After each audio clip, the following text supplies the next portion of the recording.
Right, guys. So this is the workshop for the Effortless method on how to quit porn and masturbation for good. Okay. Now we're really gonna go in depth into like specific things that helped not only me in the past quit porn and masturbation for good and never struggle with it again, not even have any urges, but also all of the people I've coached and how they've been able to quit within a very quick time frame forever by getting to the root cause using the effortless method. So let's just start this off. I can't wait to show you the information that will be presented here. Okay. Now, first, okay, and I expect this from you. I want your full attention for the next hour. Okay. No distractions, a quiet place, pen and paper ready. Okay. Because we're going to go in depth into like what exactly you need to do and what will allow you to really make a drastic change when it comes to your PMO usage and even for lust. Okay. So let's get started. Okay. Now, first, I've helped over 200 men quit porn, masturbation, and lust. But obviously, hasn't been always that way, right? I used to be that guy that really struggled with this for so long. And when I say so long, I mean, of course, I started at the age of 11, right? When I was still in primary school. And to me, it just rocked my world because, well, I knew I wasn't really supposed to be doing this, right? Obviously, grew up in a bit of like a religious background. I wasn't like too religious, but still, I knew that there was something wrong with these videos, and I felt a lot of shame, but at the same time, I felt a lot of shock and curiosity. I still remember, okay, till this day, when I was I was 11, and I came across those videos, and I was like in the school bus, and all of my thoughts were focused on these scenes I've seen on these sites, right? Like these porn videos, right?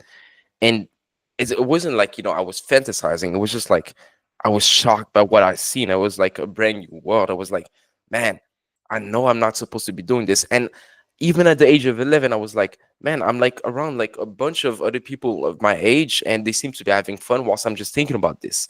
And I knew it had an impact. Whether I say in my videos that the impact that PMO has on you is completely subjective, based on multiple factors such as like your own interpretation of what is PMO to you and what is shame and why you feel shame, why you feel guilt. I still like felt weird about it, right?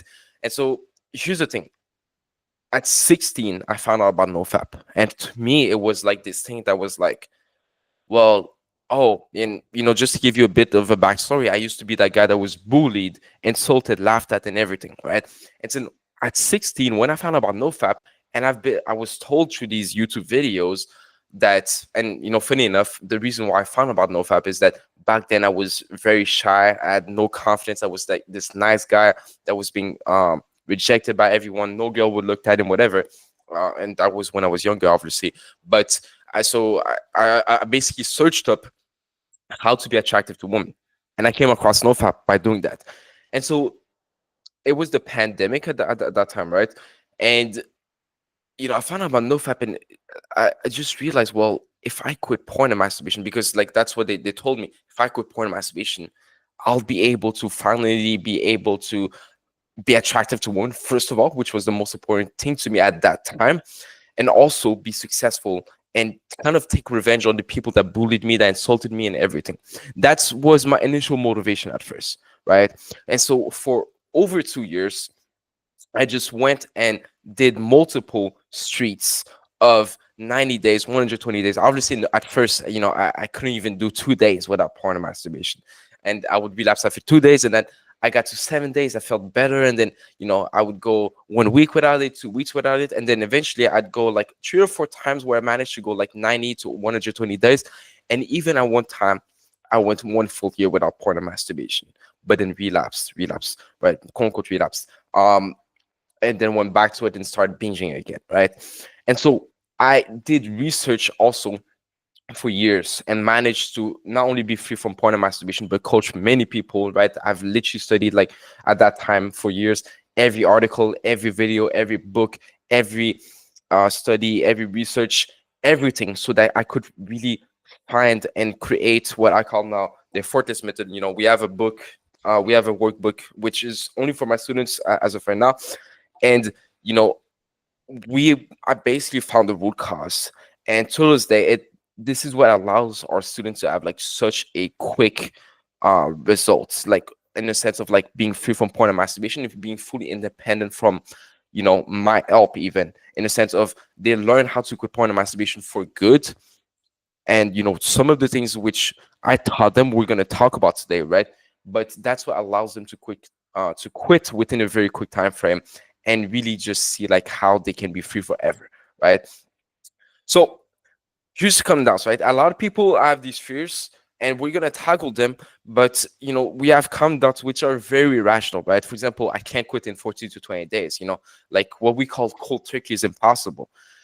And completely understand that, right? Because even for me, in the past, when I was younger and I was trying all of these nofap things, I've went a full year. Okay. And this goes again like with the long-term struggle, right? you know you read books, you prayed about it, you still can't quit, right? Because you go back after a few weeks or months or a year, right? I have been in that situation, right? I've been in a situation where I was like, oh, now I have like all of this willpower. I have like all of this motivation. Now I know I'm gonna quit forever. Now I'm never gonna come back to it again. I'm always gonna say no whenever I get the desire to do it. But then I will eventually come back, right? And also, a lot of people have this fear in the back of their mind. Not they don't really say it consciously, but they're like, well, if I'm not in a relationship, if I'm not getting that physical release, okay, like with a woman, if I'm not having intercourse, if I'm not getting my emotional needs met, then I can't really quit because I don't have a sexual outlet, right? Especially for masturbation, not for porn specifically. We're gonna tackle this. Okay, you're gonna see that it is not necessary to be in a relationship in order to be free from porn and masturbation. And also, by quitting porn and masturbation, it will help you actually get in a relationship, right? Which is the beauty of this. So here's what you learn: the root cause. Find the source of porn and masturbation usage. Masturbation usage. Sorry for talking a bit too fast right now, but sexual discipline. The second thing: never release to porn and masturbation again. I don't like using the word discipline, but that's how people call this nowadays. And then mental freedom. So stop thinking about porn and masturbation and really move on forever from this and just never worry about it again. Okay. And look, some of the things I'll say kind of like will shoot me in the foot in the sense of like, some of the things I will say that, will be related to how you can actually quit like for good, like, and not even need to watch any of my videos anymore, basically. But anyway, so we're gonna talk about that. So here's the common mistake that people make. Okay, they have the desire, and this is like the basic of the basic, right? Like maybe you've already seen through this illusion that like, oh, I have the desire to watch porn or masturbate. So all I need to do is to keep myself busy, to fight it off, or just to be disciplined, or just to go outside, be more social, or just to have a better life, just to find my purpose and just work hard towards it every day. And it's like, okay, well, your desire will have as a byproduct, I mean, your root cause is your desire, and as a byproduct, you'll feel what people call an urge. And so if you constantly fight that, well, okay, yeah, you can if you want to. But then why do this when you can just go get to the root cause and understand why you have the desire in the first place and be free from it for good, right? And never even have to keep yourself busy when it comes to that. Never have to just go outside to fight it off and everything. Because here's the thing, and that's going to really shock you, right? I always, and this is the frame I use with my students when they first start out. I'm like, how did you quit video games? Because a lot of them, like for example, quit video games. How did you quit junk food? Did you have to keep yourself busy so that you're not tempted anymore? Did you have to go outside so that you can fight it off, or did you need to be disciplined? Not at all. And I asked them, okay, how did you tackle that? Right? And you're gonna see, well, they didn't tackle it the same way they did for porn and masturbation. And look, if you want to keep it within um things that are similar to porn, right? Because porn is like a screen, and then there's the physical sensations from masturbation. Well, okay, look at Netflix, look at your consumption of social media, look at even video games, right? How did you do it? Because they're very similar, right? And that's when they realize, well, oh, okay, I've been tackling this the wrong way this whole time. Okay. Instead, we want to go about it using the root cause. Okay. So understand your sexual desire. Now, it's influenced by four components. Now, your sexual desire, I don't mean your sexual desire to be with a woman, right? Your sex drive to just mate with a woman or reproduce, right? I mean your personal desire for porn and masturbation, because it's very subjective. I mean, it's different for everyone, okay? And so I say that there's four components to it, okay? Brainwashing, reasons, interpretation, and redirect, right? And so we're gonna understand those. Now, here's the thing, okay? We can abstain from release for as long as we want, and we can move on forever. Stop thinking about porn and masturbation, right? This is the root cause approach, okay? The three steps that I like to take from students. Now, here's the thing. Um, you don't need to necessarily, okay? You don't need to necessarily tackle this just by using those three steps. There needs to be more, right? Like with my students, I tackle like so many different things because it is personalized up on them when I coach them, okay?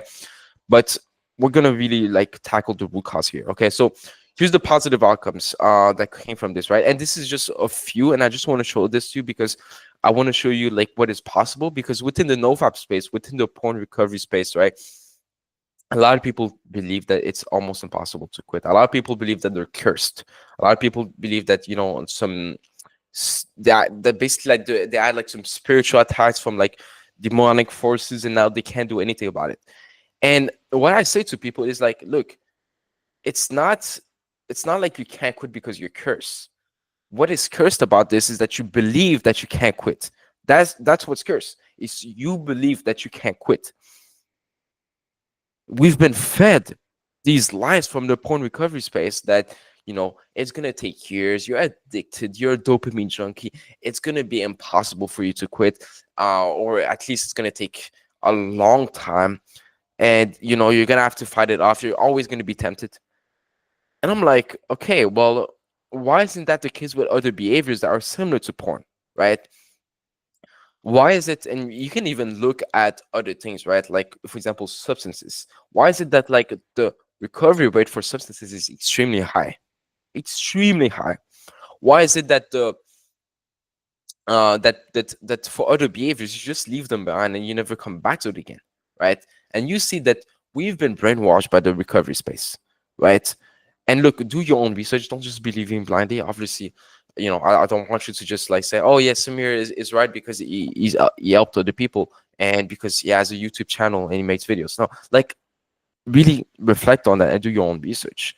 You'll see that, you know, I don't want to go in too much details, but you know, the porn recovery movement has been created in 2011, if I remember correctly, and you know, it's been influenced by pseudoscience, like literally by pseudoscience. If you can do a quick bit of research on that, by, you know, just implementing recovery ideologies into porn, and that just made it harder on everyone that accepted this message, simply because this problem is purely psychological, right? It is purely psychological in the sense that, like, yes, there is the physiological, meaning the physical side of things, like, you know, with masturbation, for example, but the psychological comes first. And so we need to understand that if it's purely psychological, then it is way easier than we think. Okay, because psychology means you're fully in control of that, right? Except if you believe that you're not in control. But anyways, I'm not gonna go into too much mental gymnastics, right? So just you know, a few testimonials as you can see here, right? Um, we can just also look at the other page. You know, for example, David's just one of them. Julio, for example. We have plenty more on my Instagram, on my website, on my YouTube. You can look at them, right? And so here's one question I want you to ask, okay? That kind of like throws out every single recovery ideologies of like, oh, I can't quit because I'm addicted, can't quit because I don't have control, because I'm not disciplined, because I don't have willpower, right? Or because I have like deep trauma, or because I'm cursed, because, you know, I had like some spiritual attacks, right? Here's the $1 million question. If I give you $1 million, right, and let's say that money was actually important to you, right, to never watch porn or masturbate again for the rest of your life, meaning if you watch porn or masturbate again, you're gonna lose that $1 million, and you know you're basically gonna be bankrupt in that case, right? Could you do it? Could you just go and not watch porn, masturbate for the rest of your life? Every time I ask this question, people say yes. I'm gonna find a way, or it's gonna be kind of a fortress, right? And so you realize, well, even if someone is like deep within, like, oh, I'm addicted, I don't have control over this, I've lost my free will, whatever, you realize, like, people can't quit. It's just a question of like value, okay? And values is one thing we're gonna tackle, but value, reasons, and much more, okay? So this is something to reflect upon, okay? Now, humans against animals, okay? We gotta understand what sexual desire is, okay? Because I got this question the other day from a guy that has been watching my videos for a long time, right? And also he kind of like read about some of the things I sent him, whatever, regarding sexual desires. And anyways, like, that's, I digress. Like, that's like kind of out of topic. But humans against animals' sexual desire. Basically asked me, like, look, if humans don't really have that cognitive layer, meaning they don't have like that developed consciousness as human does, how do they have sexual desires? Because within my videos and within um most of the, you can say, like, new way of quitting porn and masturbation, they believe that sexual desire is purely in the mind, right? It's purely psychological, right? And so here's the thing: animals do rely on instincts and biochemical processes. They have like those, what we can call cues in order to reproduce and mate, right? For example, like, they often reproduce within like a specific season when they're going to be more fertile, for example, right? Like, just to give you an example, like mooses, the animals, within North America, they would mate in the season where grass will be more abundant, right? And so you see, like, it's purely based on nature and like biology, basically, right? Now humans do have those cues, meaning like they do, you can't disagree with that like at puberty you start kind of like feeling attracted to women in a different way, right?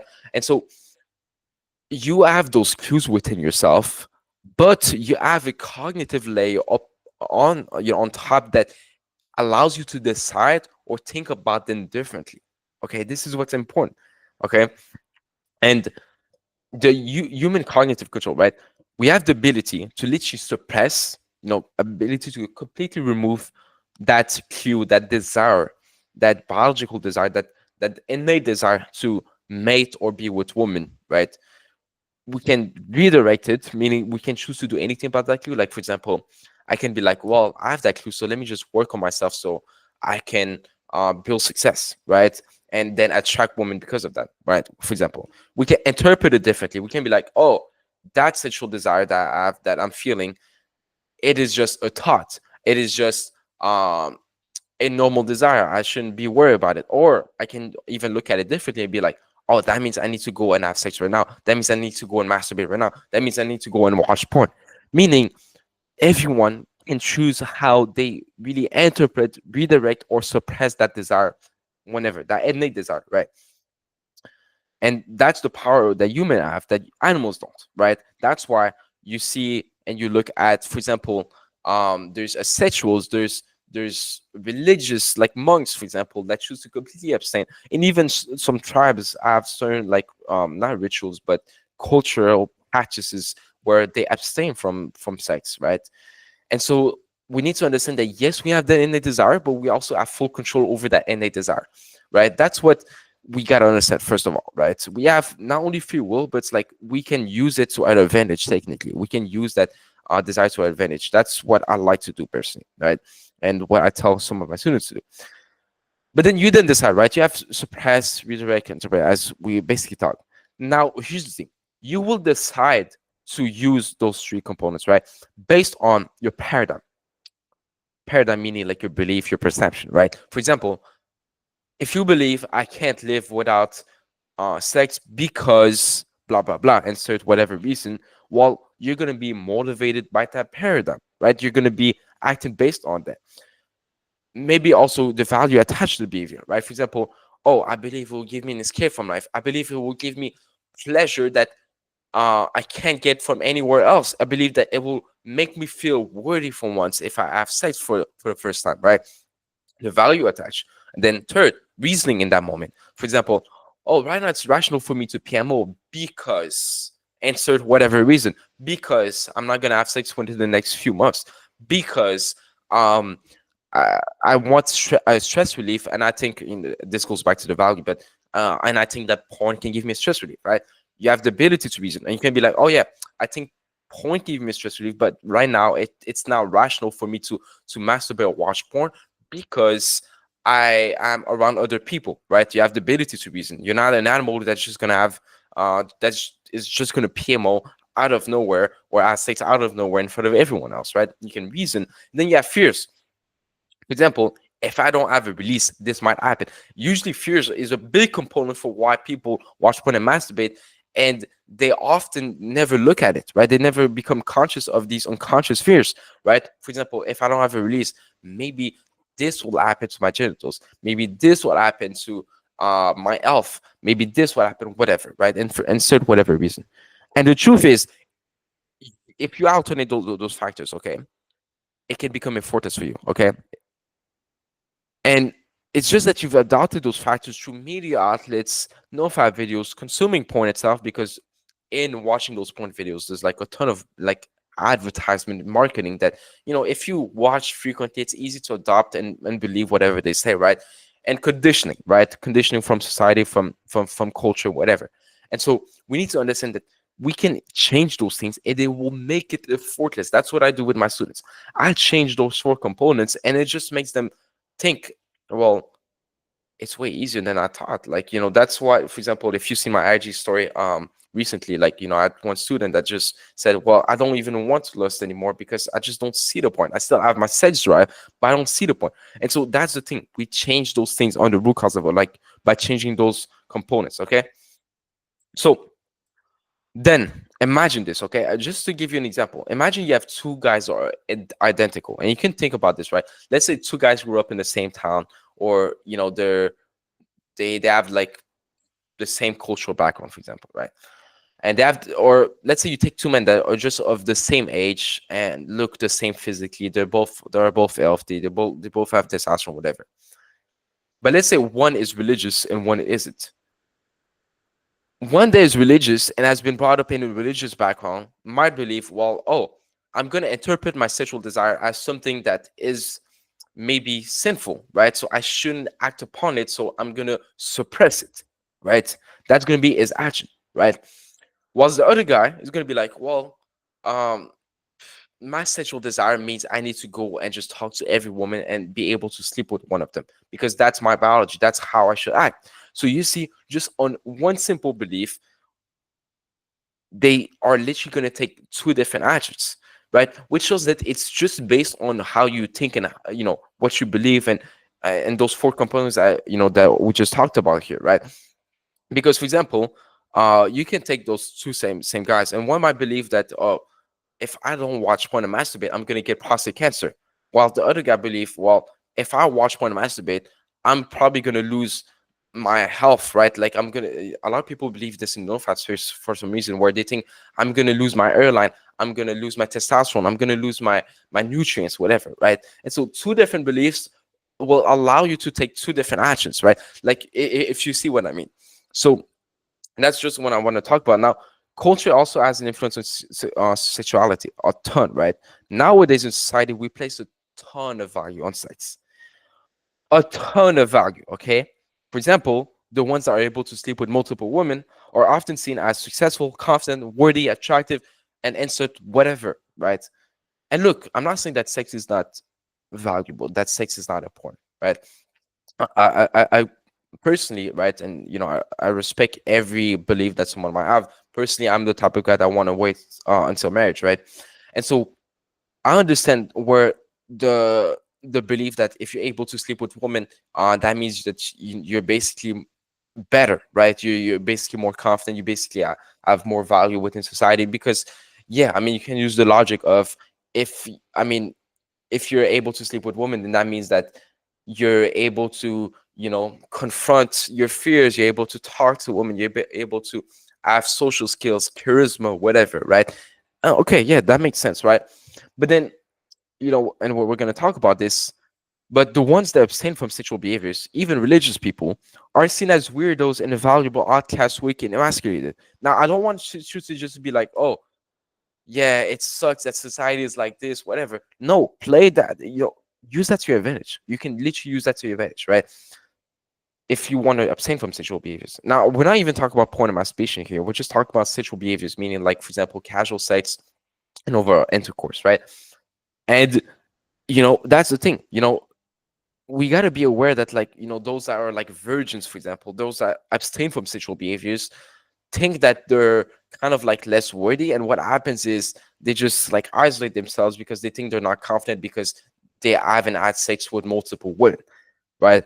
And then unconsciously, either makes me people feel bad about themselves, or maybe even feel unworthy, or it creates this unconscious goal to pursue sex and do everything to be worthy of sex, right? Where it's like, sometimes these people that abstain from sexual behaviors, and maybe you're in that category, right? I mean, don't adopt that self-image, right? But I'm just saying, like, um they just start putting sex on a pedestal so much because they think, well, if I have sex, then I'm going to be worthy, then I'm going to be confident, then I'm going to really have that value within society, then I'm going to be able to be like my peers and be like that popular guy, right?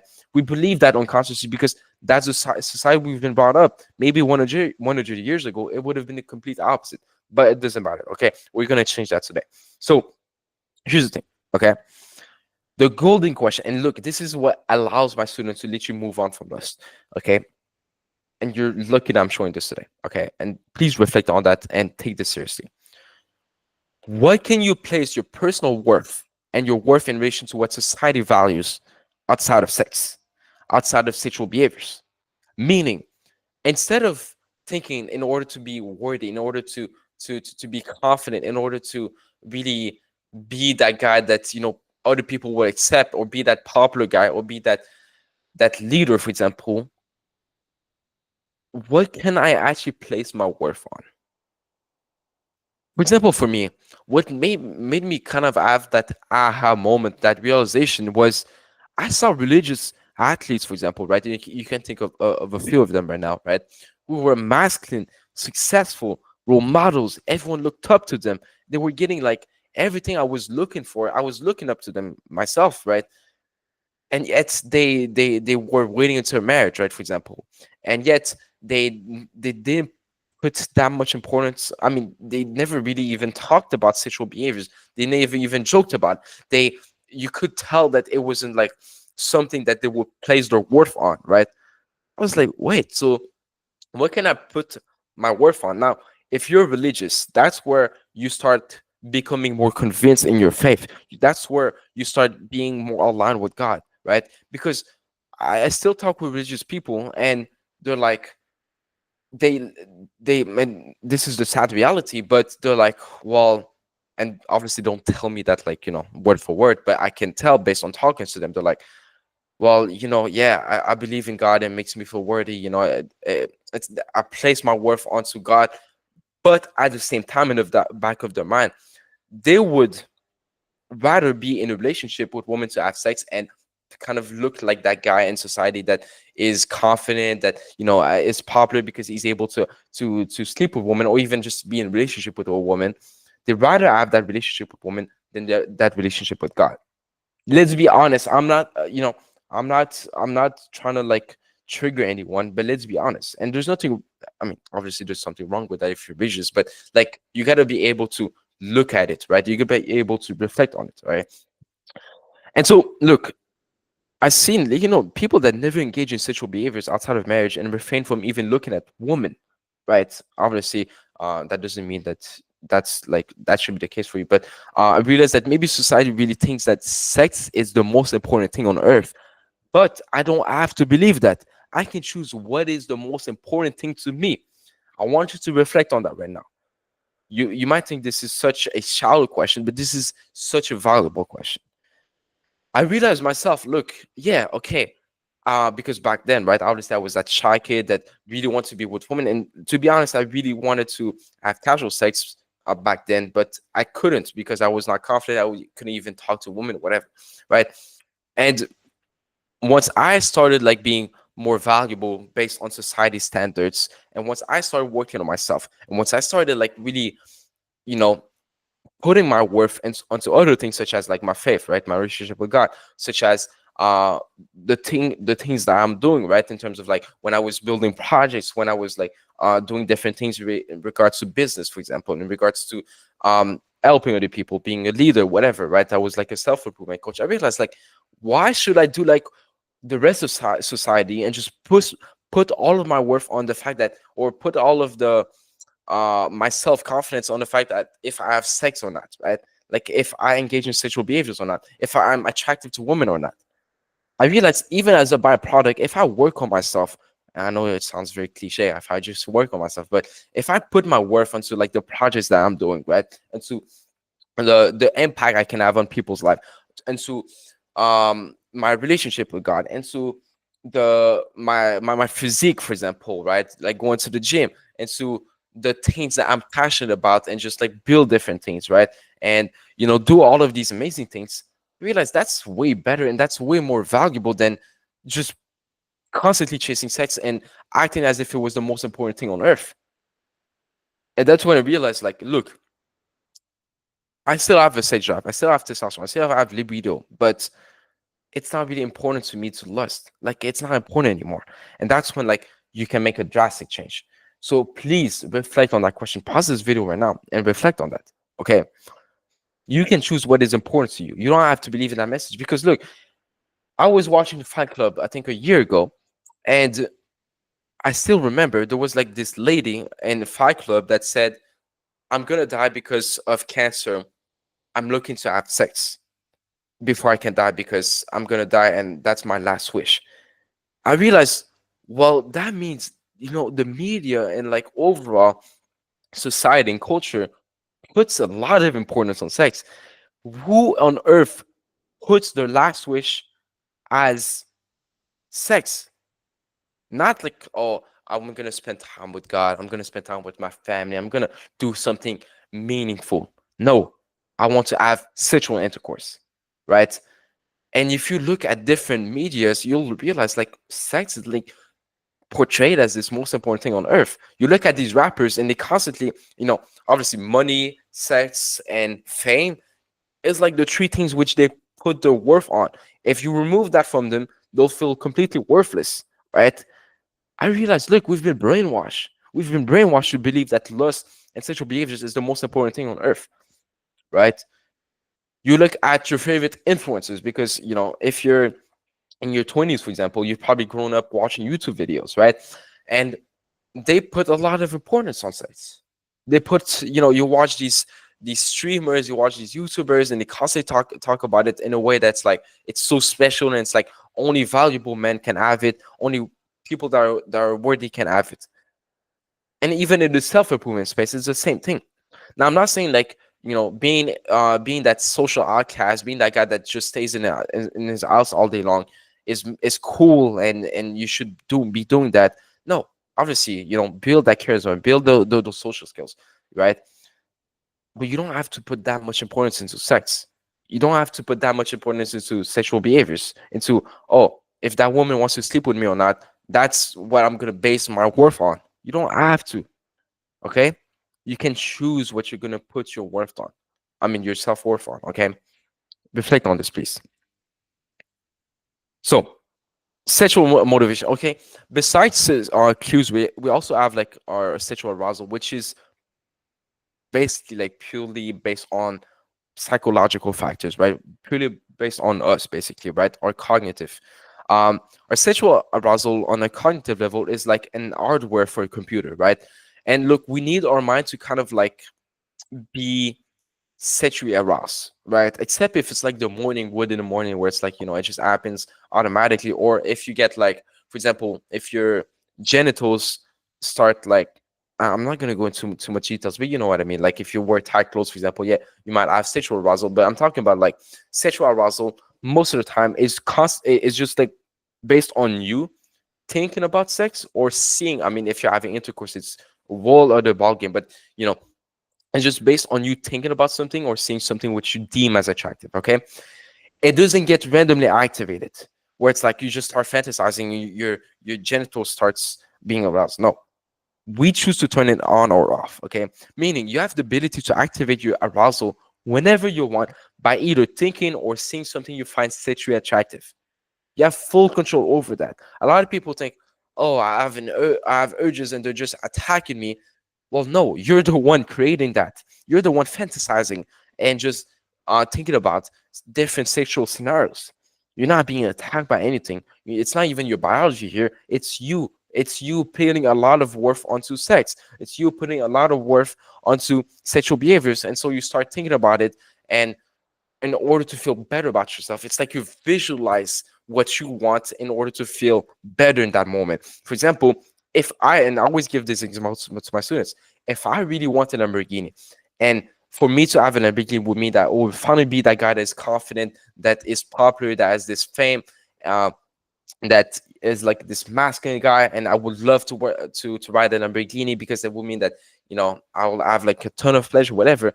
I might visualize me driving a Lamborghini and me having one in order to feel better about myself in days where I feel down, right? Well, look, it's the same thing you're doing here. Okay, you have the hardware, meaning you have the ability to create sexual arousal on demand. Literally, you can just start fantasizing right now and start being physically aroused, right? But that's fully within your control. Okay. For example, we have a fear hardware. Okay. A fear hardware, you have the ability to feel fear at any time, but that doesn't mean you feel fear randomly. You only feel fear when you see or think of something you deem to be scary. Okay. Once you understand that, and this is like outside of like cues, obviously you have clues in the sense of like you're gonna be innately wanting to have sex. But remember, that doesn't mean you start fantasizing or start thinking about porn or masturbation or start thinking about sex. It's more so you have like that. It's like, for example, when you see a woman that you find attractive, it's the same thing. It's like you are predispositioned to find other women attractive and also set you attractive, right? But that doesn't mean, okay, that you're gonna start like having those what we call urges or start fantasizing so much like people claim, right? That's just you turning on your sexual hardware and just being like, you know what, I'm gonna arouse myself. Okay, sexual arousal is purely dependent on yourself. Just like fear, for example, it's only like you don't feel fear out of nowhere. You only feel fear if you think or see something. Same here. You only feel like sexual aroused and you activate that sexual hardware, like you turn on a computer hardware and you turn it off when you see or think of something you find sexually attractive. Because think about it, most people, what do? They just fantasize about sex all day long. So not all day long, frequently, and so that's what creates that physical arousal. Okay, not random um you know it's not because of biology. I know it might seem like I'm contradicting the first thing I said, but what I'm saying here, okay, besides cues, right, we also have our own sexual arousal that we turn on ourselves, and that's what happens to most people a lot of the time. Because that cue, right, that cue to have sex or masturbate, just think about it. If you're in puberty, right, if you just had puberty, you never been really influenced by any you know any like media or anything, any cultural practices where they say like lust and you should fantasize and that you should have sex, whatever, and that it's so valuable, you'll realize that like the way you kind of like the way that you're kind of like motivated about sex is like if you see a woman, you're going to be attracted to her, right? But what do? We think that ourselves thinking constantly about sex is a sign that we need to have sex or watch porn or masturbate. But no, that's you creating that scenario. You can turn it on, you can turn it off. Okay, so I'm just saying that just to say that you have full control over that. Okay, for example, tribes. Okay, tribes that have that innate desire to have sex because they're human beings, just like any other human being. For example, the Dani people, right? Um, After a man's wife gives birth, he is expected to abstain from sex for years. You can look it up, right? Because of fertility, whatever, right? For different factors, basically.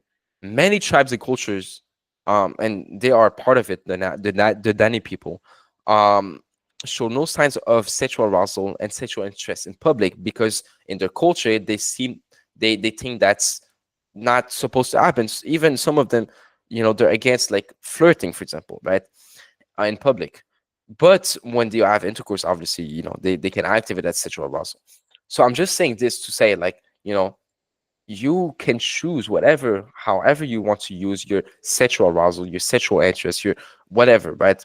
How you can, and this is the thing, you can believe that porn and masturbation is going to be a substitute for actual sex, and at on that, you can also believe that porn and masturbation it can't be a substitute, and that you shouldn't be motivated, or that you're not going to be motivated to have porn, to watch porn and masturbate, because that innate desire is for women, not for porn and masturbation, right? It's purely based on your beliefs, right? Now, yes, we do have both biological and psychological reasons to be driven, okay, to have intercourse, right? But here's the thing, your biological aspect, right? Like I said, it's fully within your control. The psychological, obviously, is also within your control. Now, here's the thing, the biological aspect is doesn't matter in the sense of like your psychological, your cognitive, your mind will decide based on that biological anyway. So you have full control over that, right? Um, which means you can essentially choose how you want sexual behaviors to be used in your life. But first, seek to understand exactly what is going on with these four factors to understand your root cause. Please take time to reflect on the paradigms, the value associated to those behaviors, your reasoning. How do you reason to watch porn or masturbate or to have sex, right?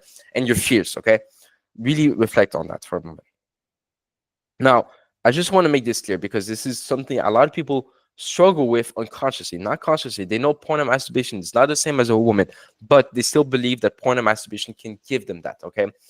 Look, PMO, porn masturbation orgasm, right? It's a video and physical sensation that ends with an orgasm. That's it. Real intimacy as the aspects such as real emotional connection. You're with a real human being. There's love involved. You can actually reproduce and have real childrens. You can do so much more. There's an emotional connection. Like I said, there's a wide array of also chemicals in that sense, because this is like literally two human beings together. Whilst for porn and masturbation, all that's going on, okay, all that's going on is your fantasy. You imagine that you have intimacy. This is the reason why people say they feel like they're having intimacy, they feel like they're having sex while they're watching porn and masturbating. It's not because of the video, it's not because of the masturbation, right? It's simply because they visualize having sex, they visualize it's having intimacy, and so they almost they're kind of like in a wonderland, like they're kind of like in this imaginary place where they just visualize something in order to feel something. That's it. That's all that's happening. Just like, for example, when a kid is in the classroom, right?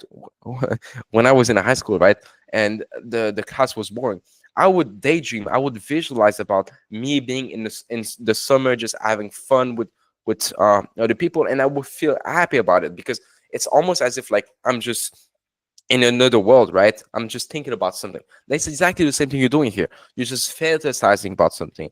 Nothing real is going on. So then the question is, do you want to engage in a fantasy that, to be honest, that fantasy, you don't even need porn or masturbation to have that fantasy. You can just be on your couch and start thinking about it and just start focusing on it. You'll get the same exact results in terms of like arousal. You'll feel those emotions because you yourself can create emotions on demand, because emotions are cognitive products. Always remember that, right?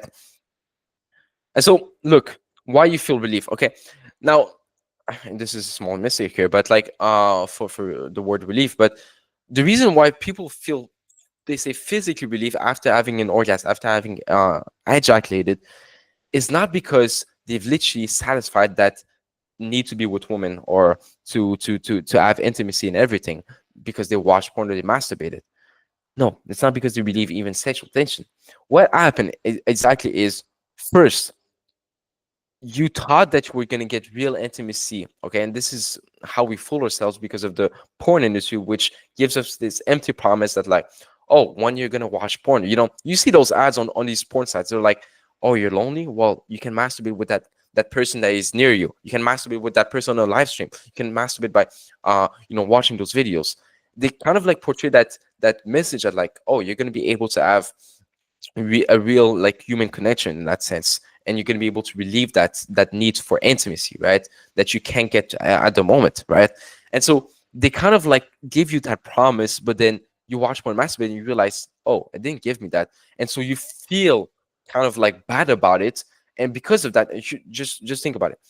If you feel bad about it and your sexual desires, right, um is mostly based on your psychology, I mean your cognitive, your mind, like basically your beliefs, your paradigms, your fears, your the value associated to this, and you realize that porn and masturbation didn't give you the real act of sex, well, you're gonna not be motivated to have it at that moment for the next few days or the next few hours, because you realize it didn't give you what you wanted, right. Just like, for example, if I go to this is a bad example, but who cares? If I go to a restaurant and they tell me they're gonna have the best hamburger, and then I go there and I don't get what I want, I might not be motivated to go to that restaurant anymore, or I might not be motivated even or let's say they give me an hamburger that was like very bad, right? I might not even be motivated to eat hamburgers anymore, right? Because I mean, not anymore as in for the rest of your life, but for that moment, because I realized it didn't give me what I wanted, right? And so that's the thing, and this is where I know it's a bad example, because like food and like sex is completely different, right? One is a survival need, one is an innate desire, right? And so that's what we gotta understand. Like porn gives us this empty promise, and so we feel empty after we watch it, and it just comes down to this, right? If you feel strong negative emotions, well, obviously you're not going to be focused on you thinking about sex, you thinking about um you know um different sexual behaviors, okay, because you feel so much shame and guilt. Just like, for example, when you want to be successful, right, sometimes you're so motivated to get after success, you're going to work hard every day, but then if you feel down bad because something bad happens to you, you're not even going to care about that success. You're not even going to care about your work at the moment, right? And so that's what kind of happens. And also, I mean, you're just consumed by negative feelings. Like that's what happens, and that's why you feel relief. It's not you feel relief because you got like the best form of relief and you reproduce with like thousands of women. Because technically, if that were the case, then why is it that some people binge after they watch porn and masturbate, and they watch even more videos, or they masturbate again and again for the next few hours or even for the next few days? If it could actually relieve you, then why is it that they just binge on it? Okay, that's what you got to reflect upon. Okay, now, how to not think, never think about PMO again. This is important. First, self-reflection. Okay, this is a kind of like mental thing that like a mental kind of like tactic that I like to use with students. How did you quit other bad habits? How did you quit video games? How did you quit junk food? How did you quit Netflix? How did you quit? And bad habits, I mean like bad based on like what you think is bad, right? You see how it was simple. You didn't go about it the same way you're going about it using PMO, right? Using, I mean, trying to quit PMO, right? You didn't need NoFap in order to quit video games. You didn't need the equivalent of NoFap in order to quit video games. You need the same for junk food. You went about it a completely different way, which I want you to reflect upon, right? How did you move on? I mean, move on from recovery. Okay, and this is important. Live your life without constantly watching videos and constantly trying to quit porn. I know it sounds a bit counterintuitive, but what happens is with most people is they just put themselves in a state of mental masturbation where they just learn different things about quitting porn and masturbation. They try different tactics. It doesn't even work because you just start being so worried and such in a fear state, and you put um, a lot of importance into quitting porn, that it just backfires on you, and you just think that you're doomed because it didn't work. So you just kind of like give up now because, oh, you tried like these different techniques, you've went a few weeks without it, then it didn't work, and then you just give up basically and let go, move on with your life, do things you always wanted to do. Don't let porn or no fap, okay, porn or no fap hold you back. Stop making it, and I'm saying this literally, making videos about quitting porn and masturbation, but stop making it such an important thing in your life, right? Even stop watching my videos for a few weeks or even forever if needed. I'm telling you this because this is what allows true freedom. You didn't go about quitting video games or other habits by constantly watching videos about how to quit them, right? And also, I know this sounds very simple, but it is very important for you to understand that, okay? And so recap of this workshop, okay? And look, I think I missed one part of the workshop. Let me just go back. Okay, yeah, the natural self-cleansing, right? Mechanism. I want you to really understand this, okay? The body's mechanism. If you don't get a release, okay, if you don't engage in sexual behaviors like masturbation or sex, where you don't ejaculate, basically, your body will actually naturally expel semen through nocturnal emissions, or aka with dreams. Okay, it expels the unwanted semen. Now, on top of that, your body has also a way to reabsorbs the semen called phagocytosis. Okay, the body reabsorbs the semen if not ejaculated, where the sperm cells are broken down and reabsorbed, and the fluids are recycled. Meaning, if you don't have sex or masturbate, and this is for the people that are constantly trying to do semen retention, but like they're like, oh no, but the sexual tension builds up. No, the sexual tension being built up is just you constantly thinking about sex, right? And even then your body reabsorb that semen, even if you think about it, even if you've been 3 years without without having an ejaculation. Man, I'm talking so fast. Without ejaculating, okay, your body will just reabsorb the semen and you will be able to expel that unwanted semen anyways. Your body has literally a natural self-cleansing mechanism with no side effects. So please be cautious with what you believe in, because look, a lot of people believe unconsciously, if I don't get a release, I'm gonna explode. Like that's what they believe, like, I'm not supposed to hold it in for so long. And look, I'm not saying you should hold it in for so long, right? If you get married or whatever, if you're in relationships, like it's totally up to you, right? I'm just saying you don't need to fear abstaining. You don't need that. You don't need to fear abstaining, because at the end of the day, your body will take care of it anyways with no side effects, meaning this is a purely natural process, okay, that maybe you've not even been aware of. Okay, so here's a little recap from this workshop. Your desire, your root cause, is influenced by psychological factors, not necessarily biology, right? Obviously biology can be part of it, but it is not the main part of it. Biology is like the not even the 20% of it. Okay, the psychology, the cognitive, the mind is really the bulk of it. Okay, we can decide to interpret, redirect, or suppress our innate sexual desire in whatever way we want.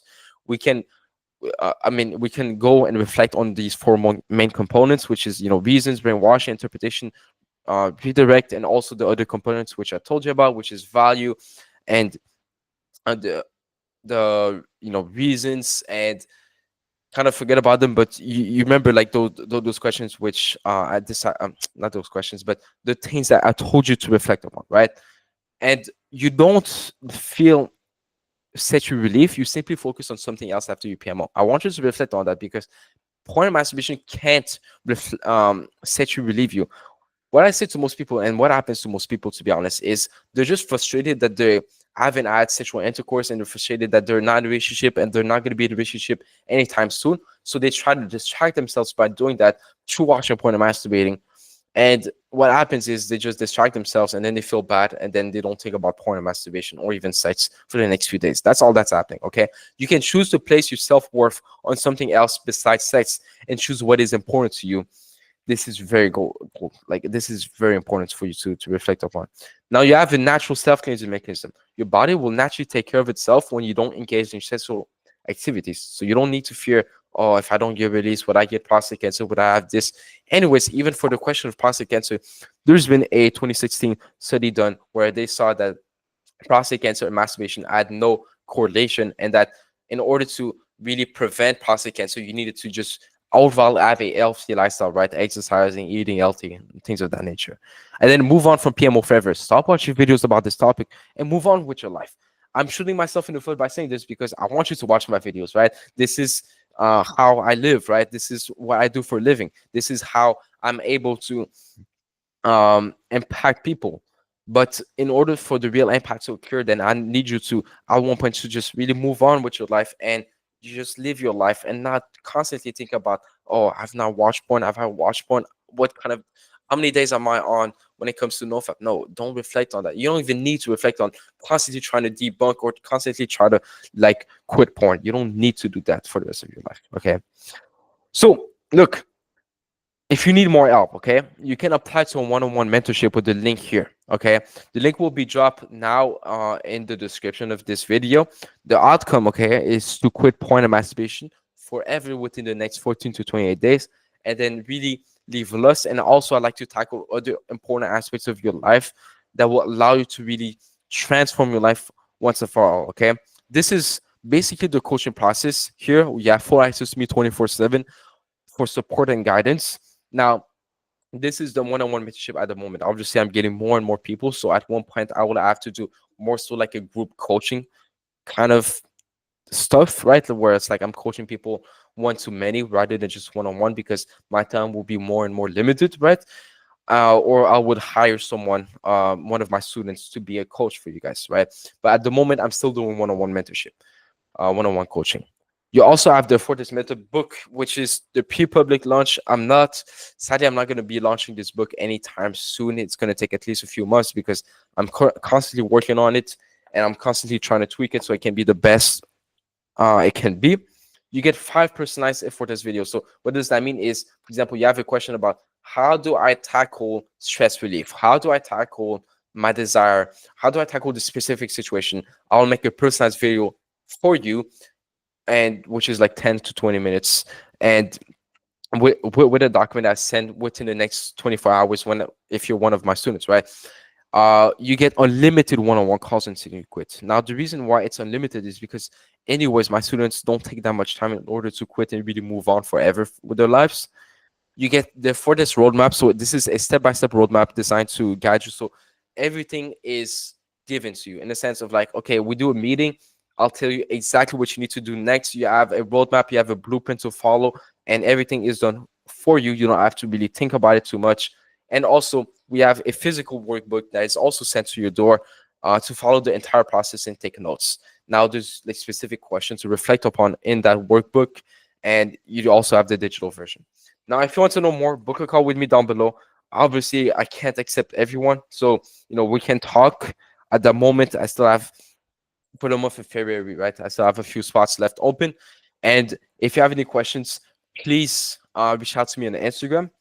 But I want you to reflect on the things that I've shown you on this workshop, and please come back to me if you have any questions. Anyways, it was great talking to you guys.